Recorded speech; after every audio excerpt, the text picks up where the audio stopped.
افسوس کے ساتھ کہنا پڑ رہا ہے کہ لوگ عموماً موبائل فون کے استعمال میں بے احتیاطی کرتے ہیں۔ مسجد میں نماز کے لیے آتے ہیں اور موبائل بند نہیں کرتے۔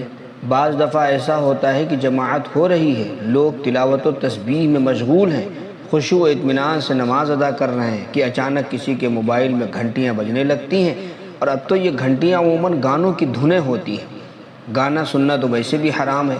جب اللہ کے گھر میں نماز کے دوران موسیقی بج اٹھتی ہے تو یہ کتنا بڑا جرم ہے، اور نمازیوں کو اس سے کتنی تکلیف ہوتی ہے، اس کا اندازہ مشکل ہے۔